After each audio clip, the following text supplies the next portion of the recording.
Hello everyone, and thank you for joining us on Forsaken Properties, presented by Michael C. Wells Photography in Louisville, Kentucky.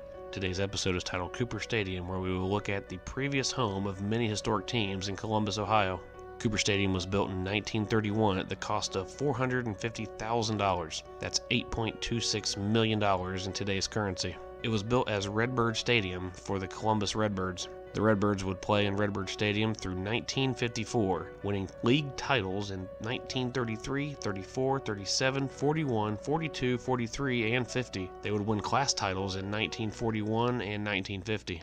The stadium was also home to the Columbus Bullies of the AFL in 1940 and 1941. Bullies as in their mascot, a bull. The Bullies won both AFL championships prior to the AFL disbanding due to World War II. The Bullies defeated the Milwaukee Chiefs in 1940 and the New York Americans in 1941 in the only two AFL championships ever played. On the downside, though, the Bullies are one of only two Major League American football teams to have ever lost to a current Canadian Football League team. The Bullies lost to the Winnipeg Blue Bombers in 1941. They would respond, however, by winning the next two games, but they still got their way into the history books with the loss. Just a side note, the other American team to lose to a Canadian team is the Buffalo Bills, who lost to the Hamilton Tiger Cats in 1961. When the Redbirds moved to Omaha after the 1954 season, the International League's Ottawa Athletics moved from their shared stadium to Columbus. They were renamed the Jets, and the stadium was renamed Jet Stadium. The Jets would move out in 1970, and the stadium sat there without an owner for almost 6 years. When the International League granted a new franchise to Columbus in 1977, the county government bought the renovated Jet Stadium and renamed it Franklin County Stadium, seeing as it sat in Franklin County. They would buy the stadium for the new franchise known as the Columbus Clippers. Brand new AstroTurf was installed and the Columbus Clippers were born in 1977. In 1984, the stadium was renamed Cooper Stadium in honor of Harold Cooper.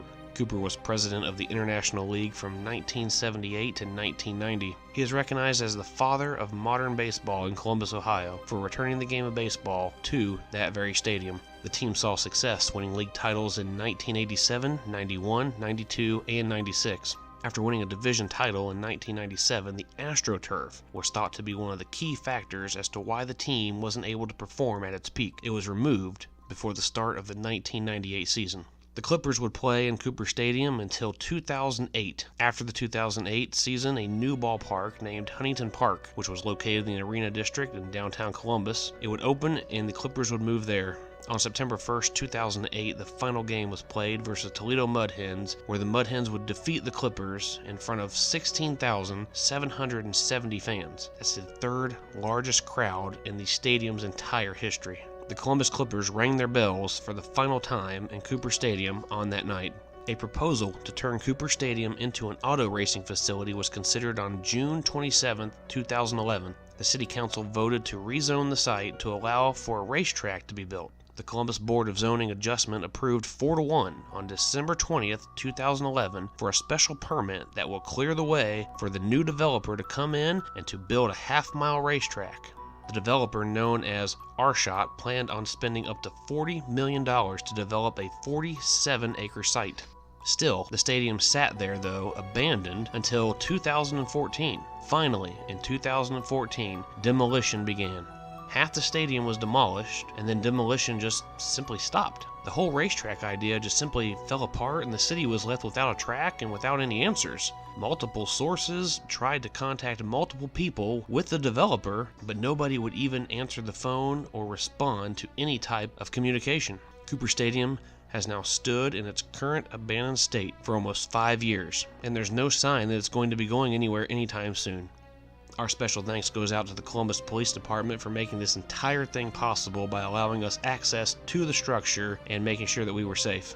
We would like to invite you to follow us on Twitter at Forsaken Prop, and as always, a special thanks to our sponsor, Michael C. Wells Photography. For more updated photographs of Cooper Stadium in its current state, please visit michaelcwellsphotography.com.